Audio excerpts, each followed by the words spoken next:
There is going to be an end of history, says Christianity, when God will return in the person of Nabi Isa alayhi salam. And when he comes back, he's going to come back to Jerusalem. And so history will end in the Holy Land with the return of Jesus alayhi salam. And that return of Jesus alayhi salam would validate the Christian claim to truth. Before Jesus can return to the Holy Land, most Christians are agreed that the holy state of Israel will have to be restored. So when they saw an Israel born in 1948, most Christians have come to the conclusion that this is the holy Israel of Nabi Dawood, the Prophet David, alayhi salam, and Nabi Sulaiman, the Prophet Solomon, alayhi salam.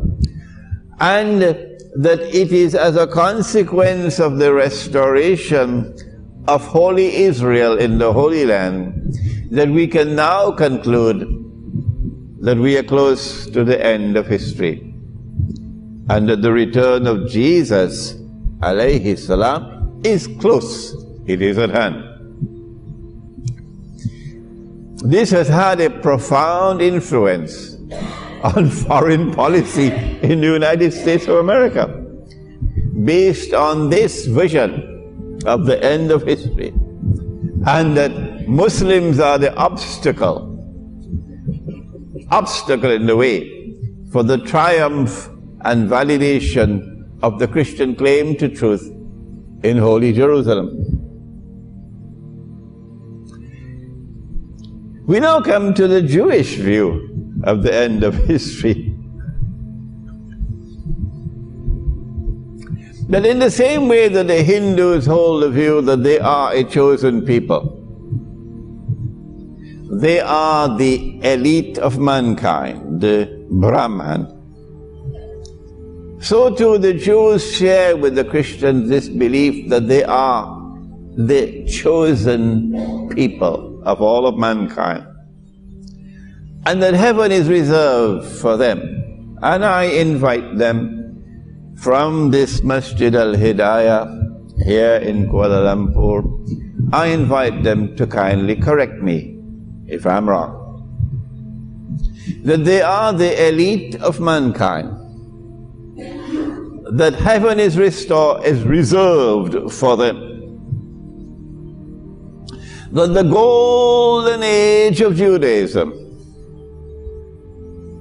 was that moment in time when the Prophet David, Nabi Dawood alayhi salam, established the holy state of Israel, and that holy Israel ruled the world from Jerusalem. And that his son, the Prophet Solomon, Nabi Sulaiman alayhi salam, built the temple, the masjid, and took that Israel to its supreme position of power in the world. An example of which was the story of the Queen of Sheba, Saba, in the Quran, and how it played out. This is the power of Holy Israel. That Holy Israel is the ruling state in the world. What do we mean by a ruling state? A ruling state does not have to rule every square inch of the suburbs of Chicago and every square inch of the suburbs of Bombay. No. When we use the term ruling state, we mean that no rival or no community of rivals, no group of rivals could possibly supersede the power and status of this state.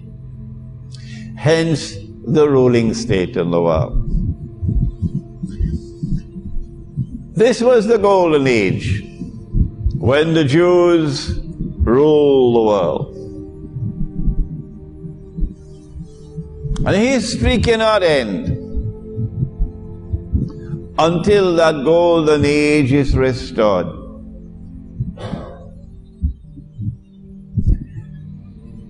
That a promised Messiah, divinely promised Messiah, will come. And when he comes, he will rule the world from holy Jerusalem, from the state of Israel. And this will bring back that golden age. And this will be the validation of Judaism's claim to truth. In the same way that the Christians concluded, Jesus is coming back soon. Here is the evidence. Here is the evidence that Israel has been restored. So Jesus is coming back soon. All the Christians believe that. So too, the Jews of the world are living on the edge now, biting their fingernails in excitement. Why? Oh, the Messiah must be around the corner. We are expecting him any moment. Why? The evidence is there that we were given this holy land by Allah Most High. He gave it to us. The deed for the Holy Land is in our name. And we were a people who betrayed our covenant with Allah. And so He punished us and expelled us. And we were in exile for many years. But now, by divine grace, the Holy Land has been liberated. And when I use the word liberated, can I be speaking as a Muslim who says the Holy Land is liberated? No, I'm speaking from their viewpoint. And I would have expected that my audience would have at least 5 ringgits worth of intelligence and not to object to my use of the word liberated. I'm speaking from their perspective. From our perspective as Muslims, the Holy Land was free when we ruled over it. There was justice and there was freedom in the Holy Land for more than 1,000 years when Muslim rule existed. And now that freedom is gone. And now there is oppression and slavery in the Holy Land. So it's no longer a liberated territory. It's now an occupied Holy Land. This is our perspective. But we are speaking from their perspective. And 5 ringgits worth of intelligence could understand why I use the word liberated from their perspective. So the Holy Land is liberated. That means that they are now excited. And then we return to the Holy Land to reclaim it as our own from their perspective. Why can't people understand? It is simple English that I'm using. I can't speak Bahasa. So they are even more excited now. And then a state of Israel is born in 1948. And therefore the excitement increases. And that state of Israel grows and grows and grows in power until it is now poised to take over from the United States as the next ruling state in the world. That takeover cannot take place without the crash of the US dollar. And this is why the US dollar is now being deliberately dismantled. It's not happening by accident. It was planned long in advance. The US economy is now deliberately being dismantled. It's not happening by accident. It was planned long in advance.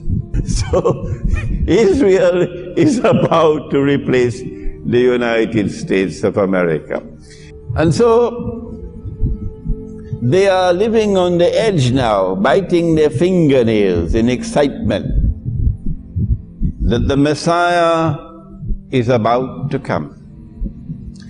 And when he comes, it will validate the Jewish claim to truth. They are convinced that history is moving in that direction. What then is Islam's view of the end of history? We share with Christians and with Jews the belief that when Nabi Dawood alayhi salam lived and created the state of Israel, and Nabi Sulaiman alayhi salam built the masjid, we share with Christians and with Jews the belief that that was a golden moment in history, when that state of Israel, Holy Israel, became the ruling state in the world, and it's confirmed in the Quran. The dua of Nabi Sulaiman alayhi salam, when he prayed to Allah, "O Allah, kindly grant me a state which cannot be rivaled in history." Nabi Muhammad alayhi salatu wasalam said to his companions one morning, the time of Fajr, he said, "Last night I had a fight with Iblis and I overpowered him, and I wanted to tie him to the pillars of the masjid. So when you came to the masjid for Fajr, you'd see him. But then I remembered the dua of Sulaiman alayhi salam, and I had to release him." Muslims also believe that history is moving towards a climax, towards an end. And we share with Christians and with Jews the belief that history is going to climax in Jerusalem, in the Holy Land. We believe with the Christians and with the Jews that Allah is going to send the Messiah. And that Messiah is going to rule the world from Jerusalem. The Christians believe that. The Jews believe that. The Muslims believe that. How come CNN doesn't tell us this? Huh? It's a common belief between Christians, Jews, and Muslims. History is not going to end in Bharat, in India. History is going to end here in the Holy Land. We share with Christians that that Messiah who is coming came already once. He was the son of Mary, Nabi Isa alayhi salam. And that he will come again. The Christians believe that he died and was resurrected and then went up into the heavens. We say no. He never went into the heavens. No. And he never died. No. Allah made it appear like that. But the only way you would know what happened is if you come to the Quran. No other way. Like the only way you'd know what happened to Pharaoh when he was drowning is if you come to the Quran. No other way. That Allah made it appear like that. But no, they did not kill him. No, they did not crucify him. And Allah raised him. Raised him where? Not into heaven. No, sir. I hope the Christians who are listening to this lecture in the days ahead of us would look at the Muslim viewpoint. That Allah created the material universe, ثُمَّ اسْتَوَى إِلَى السَّمَاءِ فَسَوَّاهُنَّ سَبْعَ سَمَاوَاتٍ. That having created the material universe, Allah subhanahu wa ta'ala then created 7 samawat. 7 different worlds of space and time. Or what the scholars of physics call 7 parallel universes. Different worlds of space and time. And He's going to come back. Christians believe He's coming back, and Muslims believe that He's coming back. The Muslim view is that the return of Nabi Isa alayhi salam is close. Close. This is the book that explains that subject, Jerusalem in the Quran.